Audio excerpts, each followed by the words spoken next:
Hai, terima kasih telah mengklik video ini. Selamat datang di channel Willia Nindra.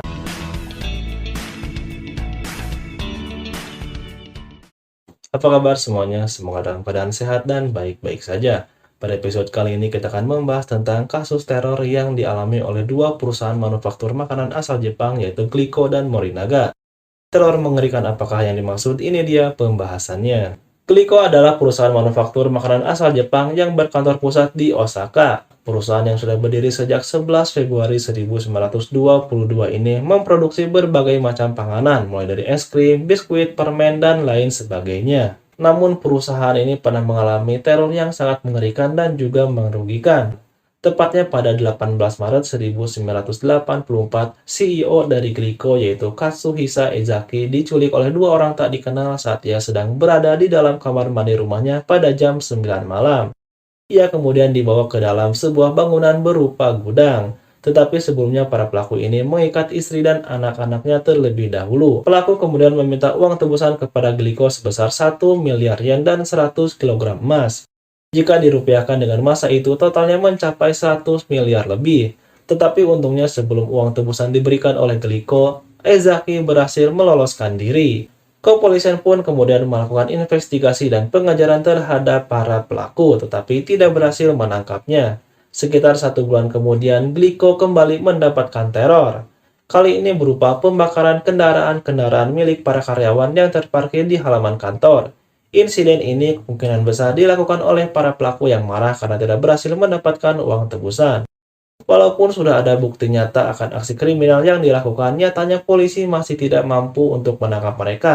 Jangankan untuk menangkap, mengidentifikasi pun mereka tidak mampu. Teror masih berlanjut karena pada 10 Mei 1984 para pelaku mengirimkan surat kepada Glico. Dalam surat inilah untuk pertama kalinya pelaku menyebutkan namanya, yaitu Kaji Nijuichi Menso atau Monster 21 wajah. Dalam surat juga disebutkan bahwa mereka telah mencampurkan cyanida ke dalam beberapa produk Glico yang sudah disebar.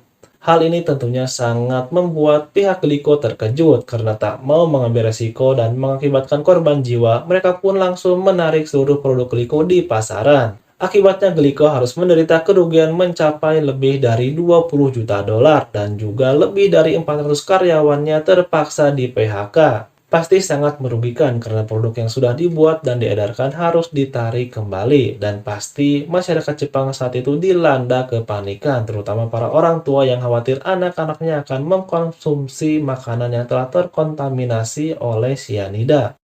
Tak hanya itu, para pelaku juga berani mengirimkan surat ke berbagai media di Jepang yang berisi ejekan kepada kepolisian yang tidak berhasil menangkap mereka. Beberapa waktu kemudian, seorang pemilik toko melaporkan adanya aktivitas janggal di tokonya. Tampak dalam video rekaman CCTV terdapat seorang pria bertopi baseball sedang meletakkan produk-produk Glico di dalam rak. Padahal pria tersebut bukanlah karyawan toko. Polisi kemudian melakukan penyelidikan dan mengidentifikasi bahwa pria tersebut adalah Manabu Miyazaki, seorang yakuza. Tapi setelah dilakukan penyelidikan lebih lanjut, ternyata dia tidak terbukti atau tidak terlibat dalam kasus ini, yang artinya hasilnya kembali nihil. Padahal Jepang merupakan negara yang memiliki teknologi yang maju, tetapi mengidentifikasi pelaku yang sudah terekam CCTV pun mereka masih keliru. Mungkin kamera CCTV di zaman tersebut belum secanggih atau sebagus saat ini. Pada Juni 1984, para pelaku meminta uang tebusan sebesar 50 juta yen dan memberi instruksi agar penyerahan dilakukan di dalam sebuah kereta tujuan Kyoto. Uang itu harus dilemparkan pada titik yang terdapat sebuah bendera putih. Singkat cerita, kepolisian pun menuruti permintaan mereka dengan maksud untuk menjebak dan menangkapnya.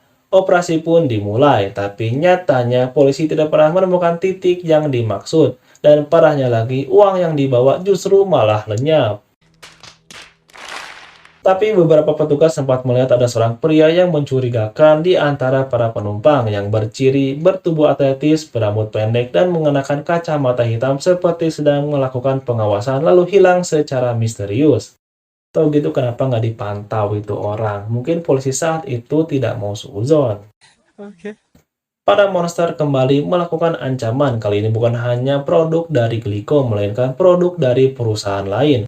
Karena pada Oktober 1984, kantor agensi berita Osaka mendapat kiriman surat yang menyatakan bahwa 20 paket kemasan produk Morinaga telah diracun dengan sianida. Jadi sama seperti yang dialami oleh Glico beberapa waktu ke belakang. Agensi berita pun memberitakan ancaman tersebut dan melaporkannya kepada polisi. Polisi pun kemudian melakukan penyisiran produk ke seluruh kota-kota di Jepang. Usaha polisi kali ini membuahkan hasil karena mereka berhasil menemukan lebih dari selusin produk Morinaga Chocoball dan Morinaga Angel Pie dengan tulisan atau dengan label Danger Content Toxin pada kemasannya. Jadi para pelaku ini sampai nekat membuat label sendiri untuk meneror warga Jepang saat itu. Pada November 1984, para monster kembali meminta uang tebusan dengan instruksi yang sama seperti sebelumnya.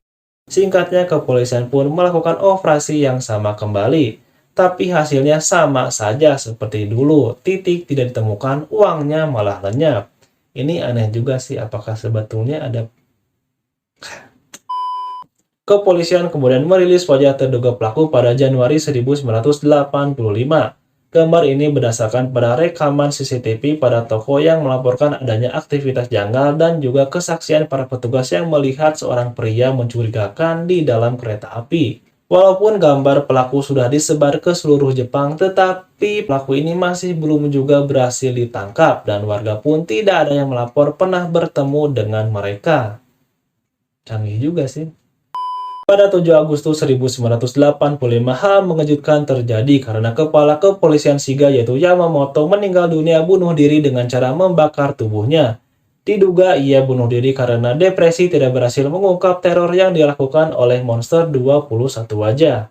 5 hari setelahnya atau pada 12 Agustus 1985, monster 21 wajah mengirimkan surat ke media Jepang yang berisi tulisan, Yamamoto dari kepolisian Shiga telah meninggal, betapa bodohnya dia. Kami tidak memiliki teman atau tempat persembunyian rahasia di Shiga. Apa yang telah mereka lakukan selama 1 tahun 5 bulan? Jangan biarkan orang jahat seperti kami lolos begitu saja. Banyak di luar sana orang bodoh yang ingin meniru kami. Yamamoto telah meninggal dan kami berbelasungkawa, dan kami memutuskan untuk berhenti meneror perusahaan pembuat makanan. Jika masih ada yang memeras perusahaan, itu bukan kami, melainkan orang lain yang meniru kami.